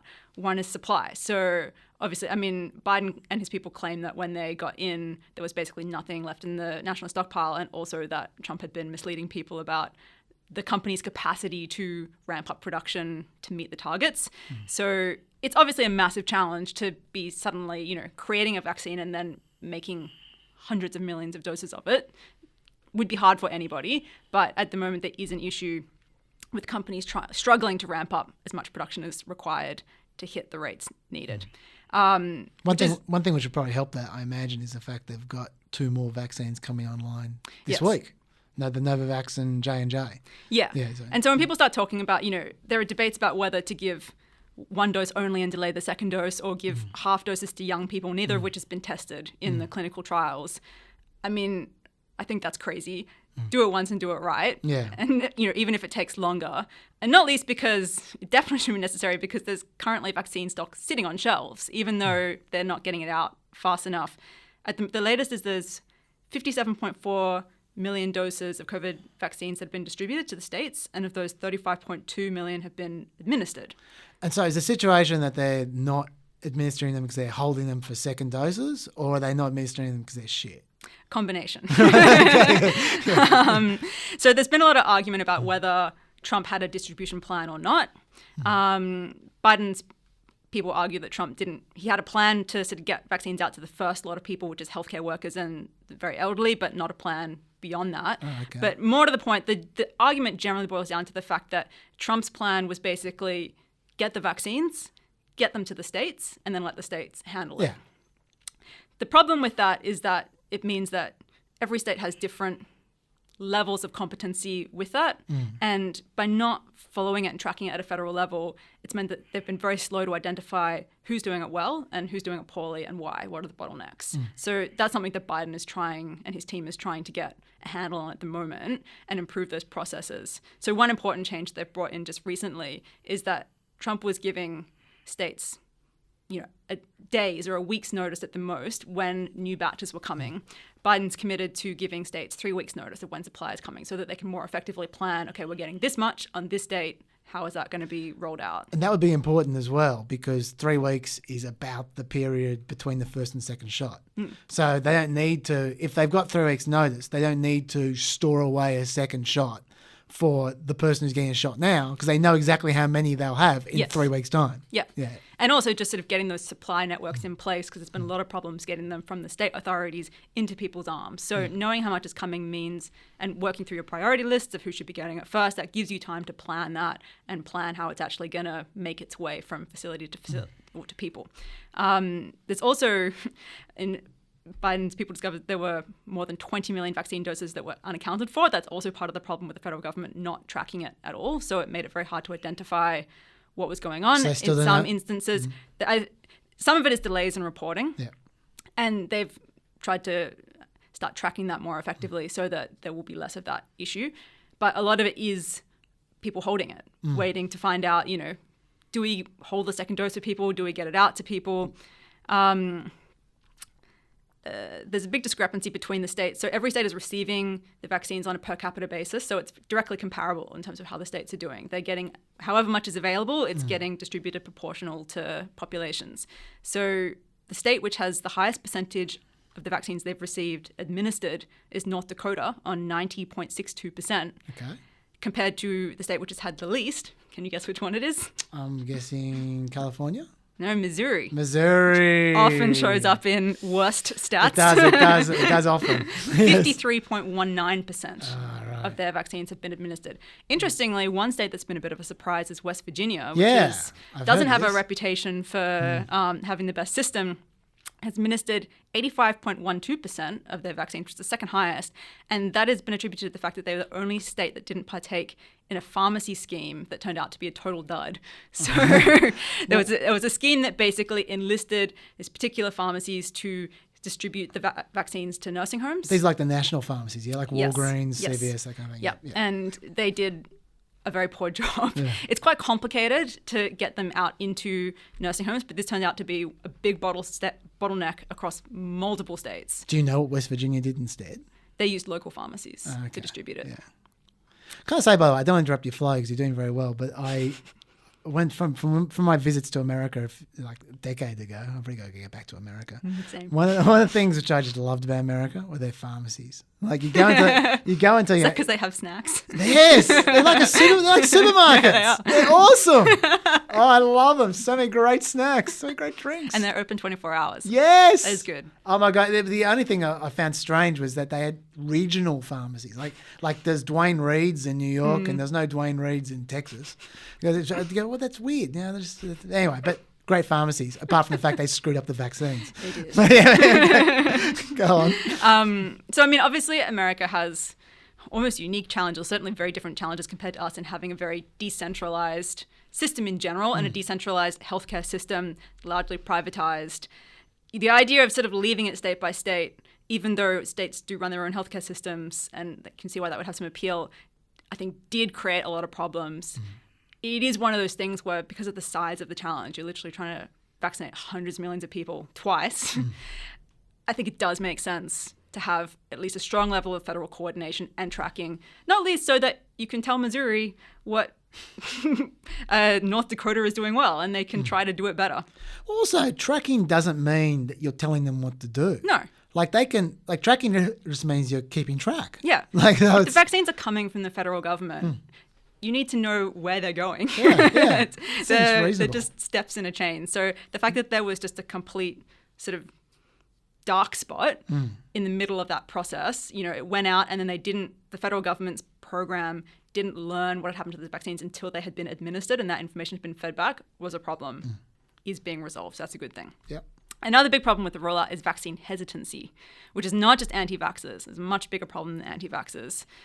In fact, there's a poll that showed that 29% of healthcare workers are hesitant to get the COVID vaccine, which is concerning. I did mention on the show last week that there was some healthcare center in California, I think it was, that actually had to pay their healthcare workers to get vaccinated. Yeah. And you go, wow, they got problems. Yeah, and I think there's a lot of reasons for it. I mean, first of all, vaccine willingness has gone down generally. In the past 20 years, it's gone from 94% to 84%. So we're all starting from behind, trying to get people on board. Also, a lot of it is understandable when you're talking about a new vaccine that's been developed very quickly. You had higher levels of hesitancy. It is coming down as people see it being rolled out, see people getting it. Generally low rates of adverse effects. So you would hope that more people will come on board the more evidence we get that the vaccines work and are safe. You would. And I should just say as well that I feel like we should not take for granted how much of a miracle all these vaccines are. Yes. They really, I haven't mentioned a number of times because it's one of the few really unambiguously good things that the Trump administration did in this last year or so, the Operation Warp Speed and the getting the vaccines out. The fact that until then there had never been a vaccine developed in less than 4 years. But let's leave that aside. The thing which I find miraculous about it is they've invented whole different ways of creating vaccines, and they all worked the first time. Yes. Like when they were developing these vaccines, I remember Fauci was saying, we got 8 different companies doing it, so one of them will work. Well, no, they're all working, every single one of them. Yeah. And they all are 4 times faster than the previous fastest developed vaccine ever. And it's just, it's actually incredible. Like we so often say, what are the breakthroughs of the where was the penicillin? Where's the microwave oven? Where's the TVs or whatever of this era? Apart from the internet, which doesn't seem to have helped anyone. And here is it. Here is it. This is something that people will look back on in 20 years' time and go, wow, cool breakthroughs in 2020 with vaccines. And I think the fastness is something that does concern people. A lot of people worry, did they cut corners because it happened so quickly? But really what it is a product of what happens when you throw a shit ton of money at a problem the best minds in the world. I mean, I think it's quite equivalent to landing on the moon, where if a government is just like, you know what, we want to do this thing, money is no object, smartest people get in the room and figure it out, people can do amazing stuff. And to me, it's an example of that. And so I think that people do see the speed as something that is maybe concerning, but really it is an amazing thing. And it is just a product of the fact that it's had a unique level of resource invested into creating it. And I should say as well that they are better vaccines than vaccines of the past. Like they are 90% effective or more, almost all of them. And once again, Fauci was warning us, going, these vaccines are going to be 50 or 60% effective. Nah. Like Johnson & Johnson came out with 72% effective and people were pissing on it, going, that's pathetic. Until now, that was the best vaccine going around. Yeah. Like, it's just, it's really very impressive. Anyway, go on. Yeah, but there is still a lot of hesitancy. So it's getting better, but there was a CNN poll which showed that 66% are in favor of taking it now compared to 51% in October. That's good. 15-point improvement is good. Yeah. 66% obviously still way too low. Yes. The breakdowns are also interesting. There's a partisan lean, unsurprisingly. So Democrats have gone from 61% to 83. Republicans from 45 to 49. So America. Better, but not so much. There's an age split as well. So 87% of people over 65 want to get it compared to 55% of under 35. So obviously your personal fear of getting the virus is a strong influencing factor. Yes. But another thing that was interesting was there was a poll from Pew last year that found Republicans went from 37% in favor to 49% between August and September, which is when Trump was really talking up the vaccines. So if you could actually get Trump to front a campaign for people to get the vaccine, chances are it would be incredibly effective in terms of getting hesitant Republicans on board. Obviously, getting Trump to do anything that won't benefit him directly is a big stretch. Maybe that's a condition of getting back on Twitter. I know. Yeah. Well, it's a good idea. It might actually be worth it. I think obviously it's very unlikely that he would ever do that, not least because he won't even be protected because he's already had COVID. Yeah. But that's the kind of thing that I think would actually make a huge difference. Some demo gaps are closing, which is interesting as well. So the gap between men and women has gone from a 12-point difference in September to 3 points now. And the gap between race, so white and non-white, has gone from 14 points to 5 points. So those are positives that, some of the groups seem to be coming on board. And also the fact that the polling shows the numbers are malleable is a good thing because it shows it's worth pushing for improvement, that hopefully we will get results from that. I remember last year reading an article. I wish I'd noted who it was because it was very clever. Someone suggesting an ingenious way to hack America's mindset, to turn it against itself, to remove vaccine hesitancy completely. And the idea was such a great idea. This was about October last year, right? When it was clear the vaccines were coming. We weren't quite sure which one was coming first. We knew they weren't going to be coming quite by the election, but were going to be soon after, right? What this person said was, if they really want to get America vaccinated as fast as possible, Donald Trump should back a vaccine hard. Should pick a vaccine, Moderna, say, and go, this is my vaccine. Moderna is the one. Moderna is 100%. You absolutely should get that. And Democrats should piss all over it and go, that is a terrible vaccine. And the Democrats should then go, Pfizer is the vaccine. You need to get Pfizer. And Donald Trump go, it's a rubbish vaccine. And they should basically just coordinate between themselves what's going to be the Democrat vaccine, what will be the Republican vaccine, and everyone will get vaccinated. That is sad, but very clever. Yes. And then the QAnon vaccine as well. Yeah, there's so many vaccines out there. So, you can spread them around. Yes. To be fair to America, though, with the vaccine thing, you're talking about some of the problems they face, but they're doing pretty well internationally. Like you look at Europe, America is being vaccinated at 3 times the rate that Europe is. Like apart from the UK. The UK is not way ahead, but it's ahead of America. And then you got Israel, which is a different thing altogether because they're basically Netanyahu, knowing the election is coming up, is basically trying to cure COVID before his election. And so he's basically just handed over the entire population of Israel as guinea pigs to these companies and said, you know what? You give us all your vaccines as soon as you've got them, and we will give you all our information. No one's going to have the choice here. No one's going to give permission. We're just going to give you all the information, so you don't need to run any more trials. You got a trial of 9 million people here. So the Pfizer basically just handed Israel all their vaccines just at will, and Israel are giving them a live trial. And the numbers are really interesting. The 77% of people over the age of 50 have already been vaccinated now in Israel. So there you go.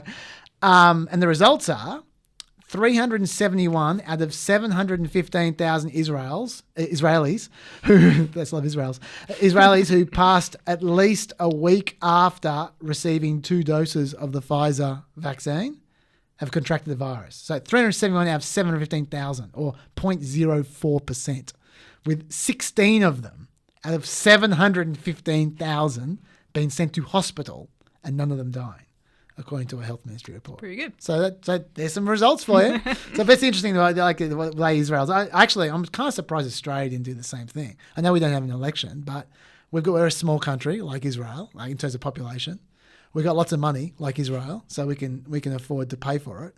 And we've got a populace that love the nanny state and have no problems at all with intrusion of privacy. That's Australia for you. So we're the perfect country to do the same kind of thing. Yeah, but I guess Australia's in a situation where COVID is relatively under control, almost completely under control, whereas Israel did have some pretty substantial waves of the virus. So it's more pressing if you're actually facing large amounts of infection, whereas I suppose if you have the luxury of being relatively isolated, you can kind of sit back and see how it goes in Israel. You are absolutely right with that. You're clearly correct, but I am massively biased on this because I am personally freaking out about the fact that I can see the Melbourne Comedy Festival approaching about 2 months away. I'm going to go and watch everything, and I don't want to wear a mask for 6 hours a night watching comedy shows in shitty little rooms. So I just want to straight get vaccinated as soon as possible. I'm with you on that. Yeah. Anyway, do you have anything else on the vaccines? Well, against the sort of push to get more people wanting to get the vaccine, is people who are pushing and trying to capitalize on the moment to create more anti-vaxxers, which is very worrying. So Facebook has become a hotbed of vaccine misinformation. What a surprise. Again. The number of anti-vaxxer accounts and followers is growing. And then another interesting thing that came out was that a UK group called the Centre for Countering Digital Hate did a report about the way that organised anti-vaxxers are trying to use COVID and the COVID vaccine to bolster their movement. And they leaked information from an anti-vaxxer conference that was attended by, among others, Robert F. Kennedy Jr. and Andrew Wakefield, known for the fraudulent study that falsely linked the MMR vaccine to autism and kicked off a new wave of vaccine hesitancy and anti-vaxxers. And in this conference, they detailed their playbook for how they were going to try and leapfrog off COVID to bolster their movement, which I think is worth talking about just because it helps people identify it in the wild and think about ways that people are trying to counter it. Sure. So it was a 5-point playbook. Yes. Point 1 was establishing the anti-vax master narrative on COVID vaccines. And that is that COVID is not dangerous, the vaccine is dangerous, and vaccine advocates cannot be trusted. Those are the 3 core messages that they're trying to promote. Yep. So don't worry about COVID, it's not that bad. Yep. What is dangerous is the COVID vaccine. Oh, yeah. And don't listen to Fauci because he doesn't know anything about it. Sure. It's basically how it breaks down. Okay. Point 2 is adapting the master narrative for online subcultures. So in many ways, these groups are more savvy at this than the pro-vax activists. In terms of taking that kind of core message and tailoring it for all of these individual groups to try and get them interested and engaged in the message. Point 3 is offering spaces for vaccine-hesitant people. So they raise all this doubt about the vaccines, and then they create these forums on Facebook and other places that are like, oh, do you have questions about vaccines? Oh, let me answer some questions for you. And they try to answer those questions with anti-vaxxer propaganda. Yes. Point 4 is converting the vaccine hesitant to anti-vaxxers. So once they get people in that space, it's about pushing them further along that path. And point 5 is mitigating attacks on their online infrastructure. So it's called the lifeboat strategy. They're increasingly creating presences on places like Telegram and Parler so that if Facebook ever does kick them off, they've already got places where they can keep spreading their messages. So they're very sophisticated in their approach. But not sophisticated enough to support vaccines. Yeah. That's the only problem. Exactly. Yes. But in many ways, more so than pro-vaxxers when it comes to getting their message out, which is a concern. And there are a lot of groups that are vaccine hesitant for understandable reasons that these anti-vaxxers are preying on. So people point to African American and Latinos as groups that have a higher rate of vaccine hesitancy. That's closing, so it shouldn't be overstated, that gap. But there are legitimate reasons why people in those communities are more hesitant, because there's a long history of a fraught relationship between those communities and health officials. And people have been pointing out some of the famous examples. Like there was a town in Kentucky where African Americans were forcibly given the smallpox vaccine at gunpoint. In the past, there was Don't create a grudge. Yeah. There was an infamous syphilis study that a lot of people are referring to at Tuskegee. Researchers tracked African American men with syphilis to see how the disease progressed. Didn't tell them they were part of a study, and when it was found that penicillin was an effective treatment, they deliberately conspired to prevent those men from getting the treatment so that they could keep the study going. Okay. Why you would need to keep doing that when you know how to fix it, I don't know. Yeah. And when you have histories like that, information about how the vaccine is safe and good for people won't help if people don't trust the sources that it's coming from. So that's the hurdle that people do have to try and get over. And in terms of how to help that, vaccine educators are increasingly trying to use anti-vaxxer strategies against them. So that's kind of about prioritizing stories over statistics rather than saying X% adverse effects, it's very small, it's very safe. It's about getting people who have influence in communities telling the stories of how they are going to get the vaccine and how it's safe. So, for example, Nightline did an interview with a woman who was the daughter of one of the men in that syphilis study.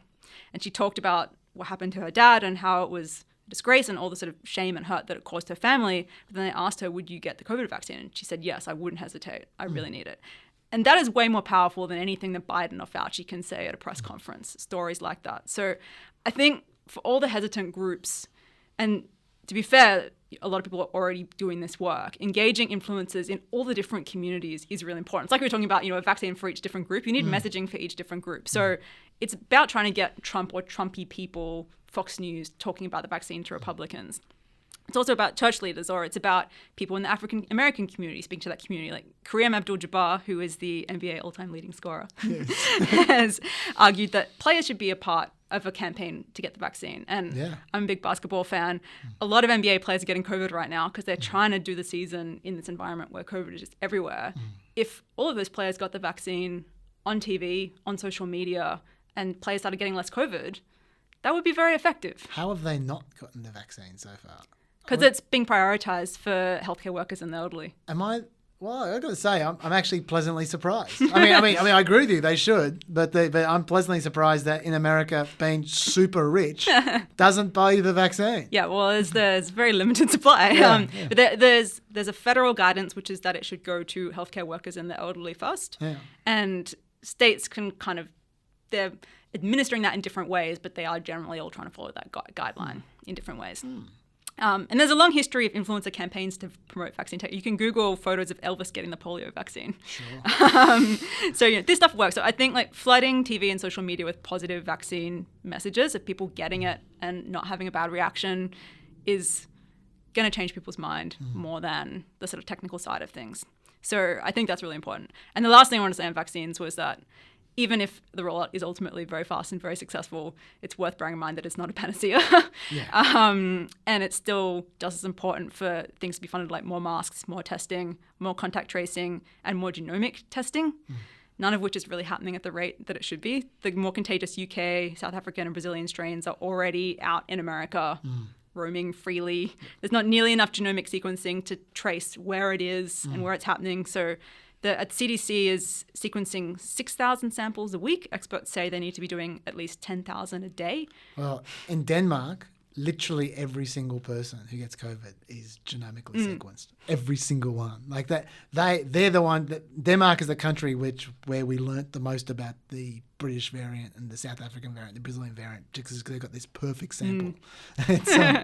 Yeah. Yeah, and we do that here. I mean, not to that extent, I don't think, but with contact tracing, when there's a doubt over what strain someone has, we check that here, and that helps us figure out what's going on and stop it. Only 37 states currently have mask rules. And if you travel into the US, the rules now, which is the new Biden rules, which are an improvement, that you have to present a negative COVID test taken within 3 days of travel, then self-quarantine for 7 days when you get back, which is better than nothing. But we know from the Australian system that you can take a test that comes back negative when you just moments before you get on the plane and be positive by the time you get off that plane. And we also know that people who are in quarantine, hotel quarantine here, have often tested positive after 10 days when they tested negative on the first day. And we also know that people break the quarantine rules when it's not enforced. We definitely know so that. The fact that we in Australia would look at that response as totally inadequate, while in the US it's a massive improvement, I think is telling about how the US has handled the virus. Yeah, you're probably right. So all of that is to say that there is a lot of work to do. There is. And a lot of things that could go wrong, but I want to focus. It's getting better. That's good to hear, although I want to focus on the stupid, and as I often do. And there's a couple of elements of the stupid when it comes to vaccines. The first is the stupid politicization of hobby horses. Like, for instance, there's a big beat up about a week ago about that 40 prisoners in Gitmo may have gotten the vaccine. And people were very disappointed with that. Kevin McCarthy, being insipid. He said, President Biden told us he would have a plan to defeat the virus on day one. He just never told us that it would be to give the vaccine to terrorists before most Americans. Now, I imagine Kevin McCarthy would have given those terrorists a good talking to and announced that they understood they'll have to do better from now on. Anyway, but it does. Like, I just want to say, just for those who listen to that and go, well, it's fair enough. Don't vaccinate terrorists. What are you talking about? Well, I'm not even going to do about the innocent till proven guilty thing. I'm not going to do that. I am thinking that, but I'm not going to do that. I'm gonna make the point that, first of all, vaccinations are legally obliged. When you have prisoners, you're supposed to look after their health. The Geneva Convention. Number one. Number two, it's not like Biden was like going to burst into Cuba and say, hey, give me a needle. Come on. Give me the orange suit, guys. Let's go. It's the Pentagon who wanted to give these guys the vaccine. And the reason why the Pentagon wanted to give them the vaccine is because, number one, they're not mongrels. Number two, they want to protect their own troops who are around those people who may have COVID. Number three, you can't process these guys when they got COVID. Now, I know we all just assuming they'll never get processed. They'll never have a trial. It's been 20 years. Yes. But if you ever want any of them to have a trial, they need to not have COVID. So it's in everyone's interest for these 40 people, let me remind you, 40 people. It's not that many to get. But Biden wasn't going to die on his heels, so he just immediately said, yeah, sure, okay, we won't vaccinate them. Fine. Okay. Who cares? This is America. No one cares about the prisoners in Gitmo. No matter what party you're from. But then Ashley Hinson and Elise Stefanik still introduced a bill that opposed any plans after it was over, any plans by the US Department of Defense to deliver COVID-19 vaccine to prisoners held at Naval Station Guantanamo Bay and detained during operations, etc. So there was that. That was dumb. And then as soon as that was over, we have illegal immigrants because DHS wants to vaccinate illegal immigrants as well for free. And they said it's a moral and public health imperative to ensure that all individuals residing in the United States have access to the vaccine. Duh. Because once again, if they don't have the vaccine, then they're going to spread to other people. That doesn't mean you go out looking for illegal immigrants to vaccinate. That means if there's an old person, it doesn't matter whether they're illegal or legal, you give them the vaccine. And when you get to the next group of people, whoever, group 1B, whoever the hell they are, with their teachers or whatever, I don't know. It doesn't, I don't think the virus cares about your immigration status. Yes. And let's remind people, all because you have the vaccine doesn't mean you're protected, because some people don't react well to the vaccine. Yep. And so you create herd immunity by as many people as possible having the vaccine. You can still get COVID from an illegal immigrant even if you don't like them. Yes, exactly. And by the way, so for your own selfish reasons, you should still support it. By something which people should realise, that I don't think they do, is that vaccines are proven to stop you getting sick in most cases. They're not proven to stop you catching the disease. It's about symptoms. It's about symptom management, right? And so now we hope they do. Some vaccines seem to have evidence of reducing transmission by a huge amount, and that'd be great. But that is not what the initial trials are about. That is something we're learning as we're going. So it is possible, it's conceivable that some of these 90% vaccines might not actually stop the spread. They might continue to spread, and the people who don't have vaccines can still get sick after hanging around someone who they think is immune because there are no symptoms, right? The old asymptomatic case. So we should remember that as well. That's another reason you want to vaccinate everyone if you possibly can. But Steve Scalise disagrees. Quote, first we exposed that Biden was trying to prioritise Gitmo terrorists over Americans in getting the vaccine. They pulled back on that after we exposed it. But then now he's saying that people who came here illegally can jump ahead of other Americans who have been waiting to get the vaccine on that prioritisation. So what's this priority? I thought we were supposed to be looking out for hard-working families. That's not poll tested. We're trying to get our economies open. We're trying to get our schools safely reopened. And you do that by vaccinating everybody who wants to get the vaccine. Clearly, not everybody who wants to get it has been able to get that vaccine. Now, President Biden's going to allow people who come here illegally to get vaccine before some Americans who have been waiting for months. That's more the stupid. Overuse of the word exposed in one sentence, yes, I would argue. Yeah, that's fair. Once is enough. I'll tell you some stupid that's coming. A lot of people are talking about QAnon and how they're going nowhere. That's probably true. But, Biden is part of one of his policies is to open 100 federal vaccination centres to try and increase the numbers of vaccines. Mm-hmm. Seems to me like a good policy to try and get out there. Yep. You know who is going to deliver the vaccines in those vaccination centres? Dominion. Hugo Chavez himself. The Army. He's getting National Guard in there. They're going to deliver 450,000 doses a day, which is great. I was going to say Soros. Well, when you got some guys in khaki delivering vaccines in these tent centres, they're going to think the QAnon blokes are going to think it is Soros. Let me tell you, that is the next conspiracy. I'll tell you that right now. I can see this a mile away. They go, what's in those microchips? The army, you're going to be fighting in Afghanistan if you get that. You could just say it's and just to sort of spell out this exciting vision of the future that I have. Have you heard about the Wisconsin pharmacist who spoiled 57 vials of Moderna vaccine? Because he thought it changed your DNA. Yeah, he thought it changed your DNA. Doesn't, for the record. But not just change your DNA. This is the interesting thing. He also thought it would make him infertile, and it would implant him with a microchip. Why you'd want to implant someone with a microchip you just made infertile? I reckon you're just taking care of them. But anyway. So that's the trifecta that the vaccine was. But it's not just that. Did you hear the other things he believes? No. Because there's more. I'm not sure. It usually is. I'm not sure this is related to vaccines, but he also believes the Earth is flat and the sky is not real. I'd really like to sit that guy down and go, okay, so talk to me about what the sky is.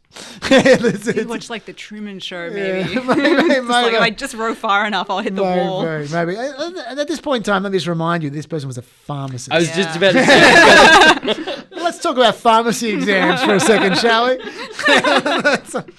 Anyway, you mentioned the new vaccines. You got Novavax. That's 89% effective overall.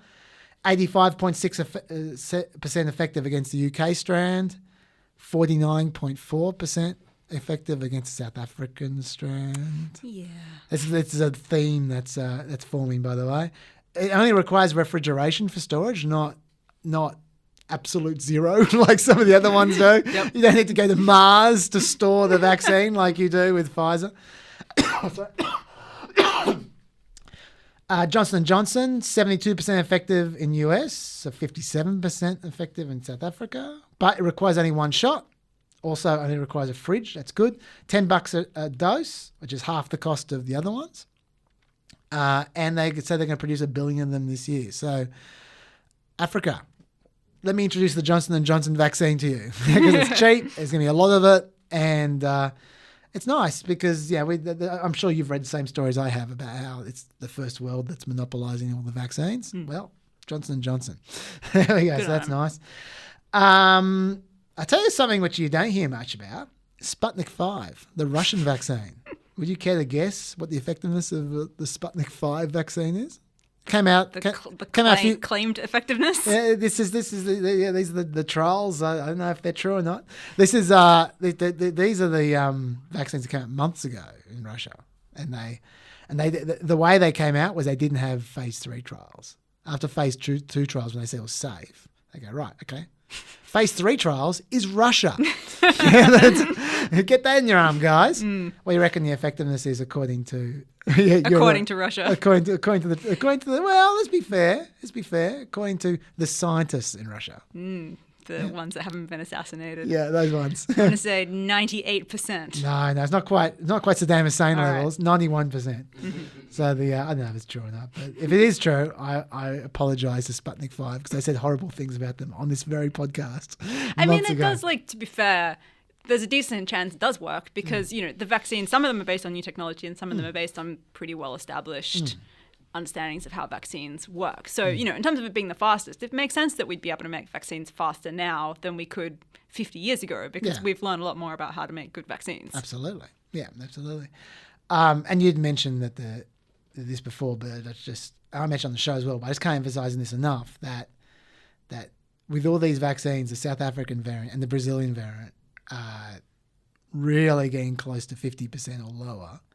And you look at what's happening in some cities in Brazil. I mentioned one on the show, Manaus, where 76% of the population had been infected before. So you think that's pretty close to herd immunity there. I know you said 90, but still, they've all got it again because the new variant. Yeah, that's scary. Yeah, that's what you don't want. That makes, and that's the reason why these vaccines are so important. Because you go, why is it important if the new variant is immune to it? The reason it's important is because the more you can crack down on it now, the less variants are going to evolve. Yes. Because they will get a booster shot for the Brazilian one. That will happen. But you just want to stop more and more variants. The last thing you want is for 10 different variants to evolve at the same time. And regular COVID is still killing a lot of people. Yeah, exactly. Yeah, well, that is that as well. But just if we have a situation where there is one new variant at a time, then they have time to keep on adjusting to the vaccines and have booster shots. Like the flu vaccine. Like the flu vaccine, exactly. Yeah. Yeah, but if you're playing whack-a-mole with all these variants, then you're in trouble. So, we need to get them out fast. We're probably getting close to time here. I was going to talk policy a little bit, but that's all right. We'll do that. Have impeachment starting on Tuesday. Do you have anything to say about impeachment? Any thoughts about that? His new lawyers don't sound crash hot. No, that sound great. I was looking through their defense briefings. Did you look at their defense briefings? It's about 14 pages. I wouldn't say it was inspiring. But it's not crazy either. It's not crazy. They're making the best of tough situation. But I mean, also they put out their brief a day after they were hired, so yeah, it was a bit of a Tom Clancy novel kind of last sort of late night session, SWAT session from these guys, and that's what they came up with. Well, I would say that I read an article about the new lawyers, and a lawyer who worked with David Schoen, who's one of them, on Roger Stone's case, a guy called Seth Ginsburg, was quoted as saying, quote, "David is no stranger to short deadlines and needing to burn the midnight oil." So he's clearly the man for the job. He's the right guy. He's the right guy. Having a quick flick through on some of the arguments that are being used, just because I like to anticipate what's coming. I'll just run through a couple of them quickly. Do we have time? Yeah. Okay. Right. Number one, this is one you've heard heaps, I'm sure. We've got better things to do than this trial. Let's move on. Let's go forward. This trial it's a foregone conclusion. We know he's not going to be convicted. Move on. Better things to do, like blocking all of Biden's agenda. Yeah, exactly. Have some fun. Yeah. I would argue you don't have better things to do, even if you weren't blocking all of Biden's agenda. There is a good reason to hold this trial. And I'm speaking as someone who is against the first impeachment. Like I'm sure, I don't know if either of you ever listen to what I say, but if you do, you would know that I was never a fan of the first impeachment. But this one, I'm a big fan of. And the reason for that is because you're trying to stop a precedent being set, a real precedent that could well come back.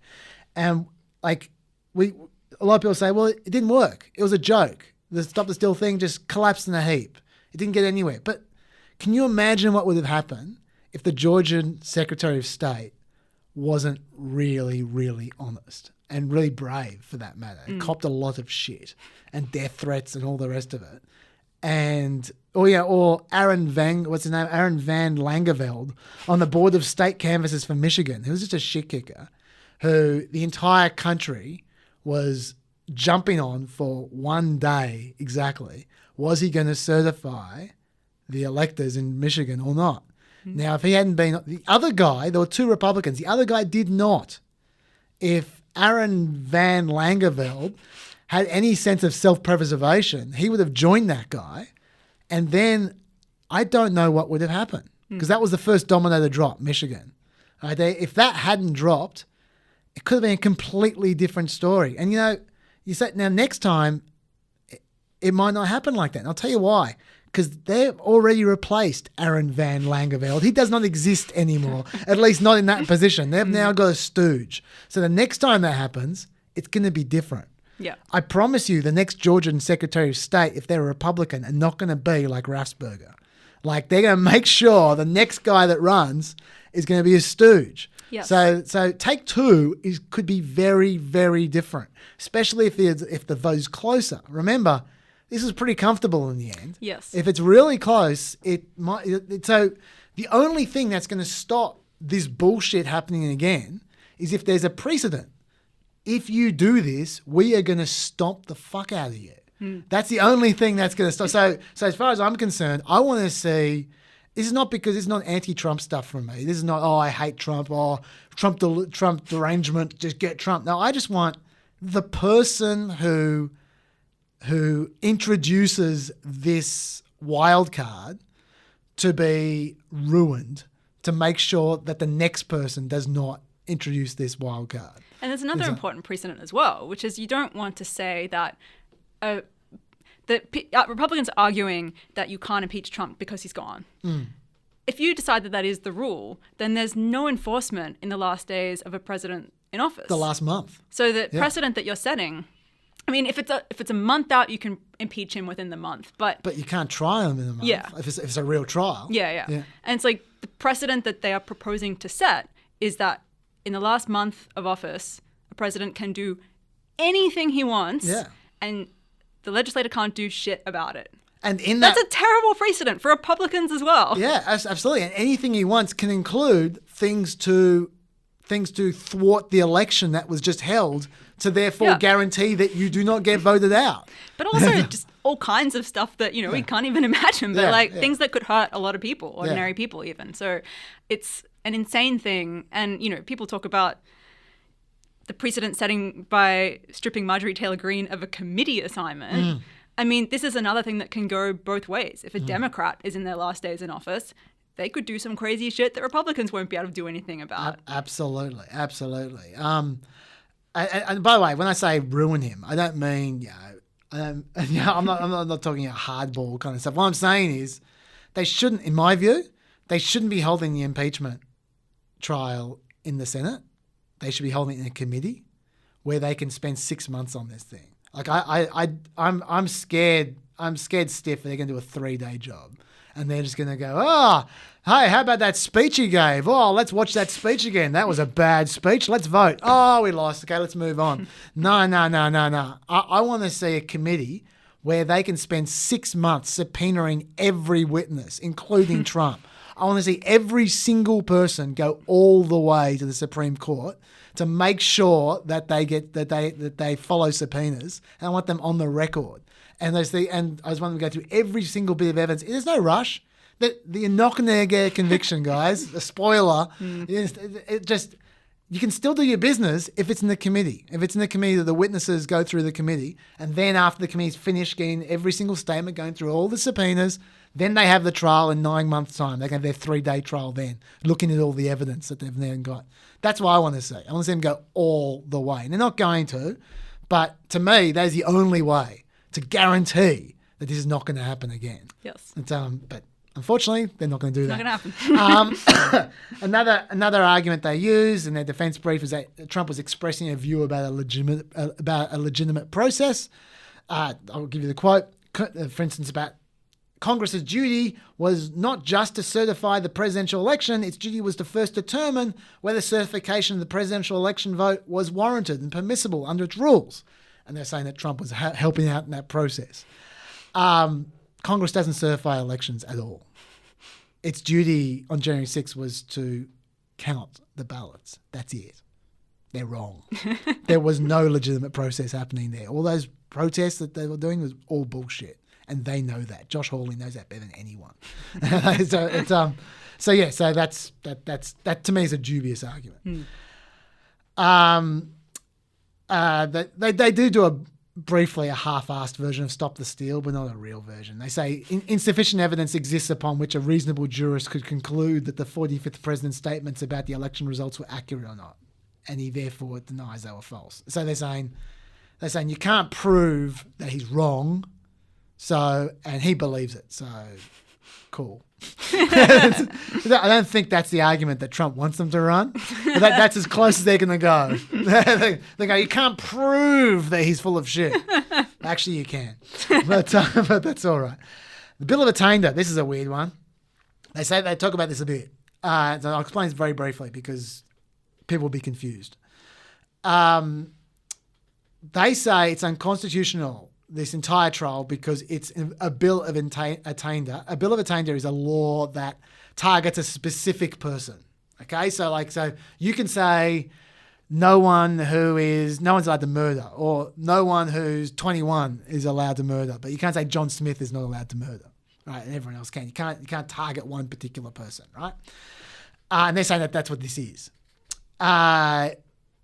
If now that you know what the Bill of Attainder is, you instantly notice that makes no sense, because that is what impeachment is. And impeachment is about a particular person. You don't impeach a whole class of people. You don't impeach the whole country. You impeach a president. Yes. So if an impeachment is a Bill of Attainder, then there's no such thing as an impeachment. Okay, so that's not a good argument. And also, they don't even punish him. They disqualify him from a job. That's not a punishment. That's not jail time. That's not a fine. So Bill of Attainder requires punishment if you break this particular law. So that's not good. So when you hear that and it sounds impressive because it sounds legal, realize they're talking shit. I agree with this next one. I don't think it's a full defense, but I think it's true. They say that the impeachment article combines several different issues into one charge in the hope of sort of putting together the Voltron of impeachment articles. So they're just, that was bad, and that was bad, and that was bad. Let's stick it all into one article. Bad. I think that's true. I think they should have split it up into 3 or 4 different articles and voted on them rather than just saying he did lots of bad stuff in one article. That doesn't get him off though. But I think they're right. It was a poor process from the House. They say it's denied. They say President Trump denies making any effort to subvert the certification results of the 2020 presidential election. It's denied that the word "find," when they're talking about Raffensperger's phone call, when find 11,000 votes for me. The word "find" was inappropriate in context, as President Trump was expressing his opinion that if the evidence was carefully examined, one would find that you have many that aren't even signed, and you have many that are forgeries. It's denied that President Trump threatened Secretary Raffensperger. It is denied that President Trump acted improperly in that telephone call in any way. I'll let the call speak for itself. I'll also note, we played a little bit of this on the show. This is why we have a podcast, so I can play the whole call. Have you heard about Rudy Giuliani's call to Tom Tuberville? It's so good, isn't it? Can you believe it hasn't gotten more publicity? It's the most amazing part of this whole saga. While the senators were hiding during the riot, first Trump and then Rudy Giuliani both called Mike Lee thinking he was Tom Tuberville to give him instructions to what to do. Now, both of them were dumb. But Trump at least spoke to Mike Lee and then Tom Tuberville. Rudy Giuliani talked to a voicemail message, which we can now all listen to. Good one, Rudy. Here you go. Got to earn those $10,000 a day, bro. Yes. This is the call that Rudy Giuliani placed to Mike Lee's voicemail, thinking he was talking to Tom Tuberville. Senator Tuberville, or I should say Coach Tuberville, this is Rudy Giuliani, President's lawyer. I'm calling you because I want to discuss with you how they're trying to rush this hearing and how we need you, our Republican friends, to try to just slow it down so we can get these legislatures to get more information to you. And I know they're reconvening at 8 tonight. But the only strategy we can follow is to object to numerous states and raise issues so that we get ourselves into tomorrow, ideally until the end of tomorrow. I know McConnell is doing everything he can to rush it, which is kind of a kick in the head, because it's one thing to oppose us. It's another thing not to give us a fair opportunity to contest it. And he wants to try to get it down to only 3 states that we contest, whether there are 10 states that we contest, not 3. So if you could object to every state and along with a congressman get a hearing for every state, I know we would delay you a lot, but it would give us the opportunity to get the legislators who are very, very close to pulling their votes, particularly after what McConnell did today. It angered them because they have written letters asking that you guys adjourn and send them back the questionable ones, and they'll fix them up. So this phone number I'm available on all night, and it would be an honor to talk to you. Thank you. So to recap, Giuliani is openly plotting to stall. He's implying, I don't even care whether you have a problem with these states or not. Just object so we can stall, so we can get something going while the actual riot is happening. It's just incredible how focused they were and how little they cared about the fact that these people are in physical danger. They were so one-tracked. And the idea that that is not inappropriate and that is a legitimate use of presidential power. I know Rudy Giuliani isn't the president, but I'm assuming that Trump's call was not that different. I feel that's kind of shocking. I was surprised. Yeah. There's always a new low you can sink to. Yeah. And this is the kind of thing that I want to stop happening again, which is why I think they should go to the committee and subpoena every bloody witness. I went through a few of these on the podcast last week. Next week, I'm going to go through more. There are so many of these witnesses I want to see subpoenaed. But anyway, that we're definitely out of time. I'm going to introduce a new segment next week. This is going to be one of the new music beds that you were talking about, Hand of God. I'm going to call it the last second squeeze of just all the stuff that we just couldn't get in, just rush through.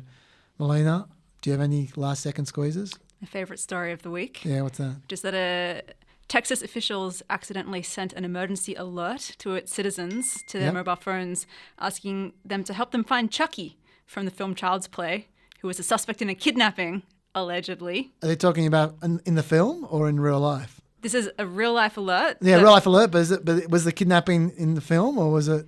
Not specified. No, okay. But the alert was sent out 3 times to Texans' mobile phones. Yeah. It described the suspect as being called Chucky, a 28-year-old with red auburn hair, blue eyes, 3 feet 1 inch tall, and weighing 16 pounds. He was said to be wearing blue denim overalls and carrying a large knife, and his race was listed as other Doll. Wow. Well, look. 3 times!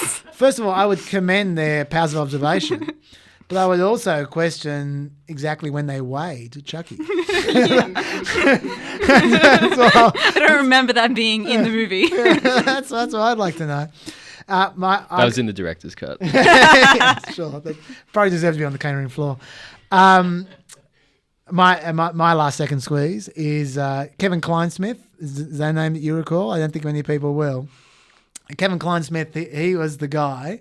Do you remember Carter Page? Carter Page, there's the dude who they came up with dubious reasons to spy on him. Surveillance, the FISA warrant. And in the warrant application, there were just a bunch of things that weren't true, as it turned out. One of the things, a lot of them were sloppy. A lot of them were, we don't know whether they were being dishonest or whether they were just bad at their jobs.